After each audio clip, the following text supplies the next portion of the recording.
मित्रांनो नमस्कार. या व्हिडिओमध्ये आपण बुक समरी जाणून घेणार आहोत 13 things mentally strong people don't do या पुस्तकाची. तर हे पुस्तक एमी मॉरिन या लेखकाने लिहिलेलं आहे. तर हे पुस्तक मानसिकदृष्ट्या मजबूत लोकांच्या सवयींवर आधारित आहे. लेखकाने यामध्ये सांगितलं आहे की मानसिक ताकद म्हणजे फक्त सकारात्मक विचार करणं नाही, तर स्वतःच्या वागण्यातून नकारात्मक सवयी दूर करण्याची क्षमता विकसित करणे हे आहे. 13 सवयींबाबत चर्चा करताना हे पुस्तक तुम्हाला आत्मचिंतन, बदल आणि व्यक्तिगत वाढीचे साधन देते. तर आता आपण हे संपूर्ण पुस्तकाची चॅप्टर वाईज बुक समरी बघून घेऊया. तर ह्यामध्ये टोटल 13 चॅप्टर्स आहेत आणि आपण 13 गोष्टी बघून घेणार आहोत जे मेंटली स्ट्रॉंग लोक करत नाहीत. चॅप्टर नंबर 1, स्वतःवर दुर्दैवाची भावना ठेवत नाहीत. मानसिकदृष्ट्या मजबूत लोक स्वतःला बळी समजत नाहीत. ते त्यांच्या परिस्थितीला जबाबदार धरून सकारात्मक बदल घडवतात. चॅप्टर 2, त्यांचं नियंत्रण सोडत नाहीत. इतर लोकांच्या कृतींवर नियंत्रण ठेवण्याऐवजी ते स्वतःच्या प्रतिक्रियांवर लक्ष केंद्रित करतात. नियंत्रणाच्या भ्रामक भावनेला बाजूला ठेवून शांतता टिकवतात. चॅप्टर नंबर 3, बदलांना विरोध करत नाहीत. ते परिस्थितीशी जुळवून घेण्यास सक्षम असतात. बदल ही प्रगतीसाठी आवश्यक गोष्ट आहे हे ते ओळखतात. चॅप्टर नंबर 4, इतरांना आनंदित करण्याची गरज बाळगत नाहीत. मानसिकदृष्ट्या मजबूत लोक सर्वांना खुश करण्याचा प्रयत्न करत नाहीत. ते स्वतःच्या निर्णयावर ठाम राहतात.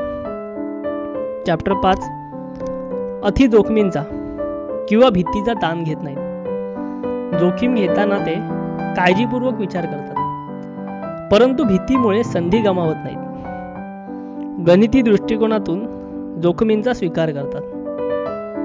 चॅप्टर नंबर 6, भूतकाळात अडकत नाहीत. भूतकाळाच्या चुका मान्य करून त्यातून शिकण्यावर लक्ष केंद्रित करतात.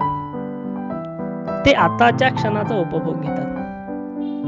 चॅप्टर नंबर 7, पुनरावृत्तीची भीती बाळगत नाहीत. एकदा अपयश आले तरी ते पुढे जाण्याचे धाडस करतात. अपयशाकडे शिकवण म्हणून पाहतात. चॅप्टर नंबर 8, इतरांच्या यशावर राग करत नाहीत. ते इतरांच्या यशाचा आदर करतात आणि त्यातून प्रेरणा घेतात. त्यांना स्वतःच्या मार्गावर लक्ष केंद्रित करतात. चॅप्टर नंबर 9, एकदाच अपयश आल्यावर हार मानत नाहीत. शिस्त, चिकाटी आणि सातत्य यावर भर देतात. लहान लहान यशांना प्रोत्साहन मानतात. चॅप्टर नंबर 10, जबाबदारी टाळत नाहीत. ते स्वतःच्या निर्णयांसाठी आणि त्यांच्या परिणामांसाठी पूर्णपणे जबाबदार असतात. दोष देण्याऐवजी समस्यांवर उपाय शोधतात. चॅप्टर नंबर 11, स्वतःसाठी वेळ काढायला कमी पडत नाहीत. मानसिक ताकद राखण्यासाठी ते स्वतःला महत्त्व देतात.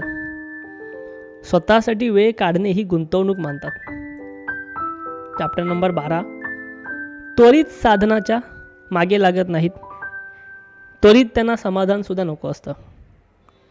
ते दीर्घकालीन फायद्यांवरती लक्ष केंद्रित करतात. शॉर्टकट घेतल्याने होणाऱ्या नुकसानाचे टाळतात. चॅप्टर नंबर 13, त्यांचा वेळ वाया घालवत नाहीत. वेळ ही महत्त्वाची संपत्ती आहे हे ओळखून ते काळजीपूर्वक नियोजन करतात. निरुपयोगी गोष्टींवर वेळ घालवत नाहीत. तर आपण या पुस्तकाचा निष्कर्ष बघूया. तर हे पुस्तक मानसिक ताकद विकसित करण्यासाठी अत्यंत उपयुक्त आहे. जीवनातील आव्हानांना सामोरे जाण्यासाठी स्वतःची मानसिक क्षमता कशी वाढवावी याबद्दल लेखकाने ठोस उपाय सुचवले. या 13 सवयींचे अनुसरण जर तुम्ही केलात तर तुम्ही जीवनातील प्रत्येक क्षेत्रात अधिक यशस्वी होऊ शकता.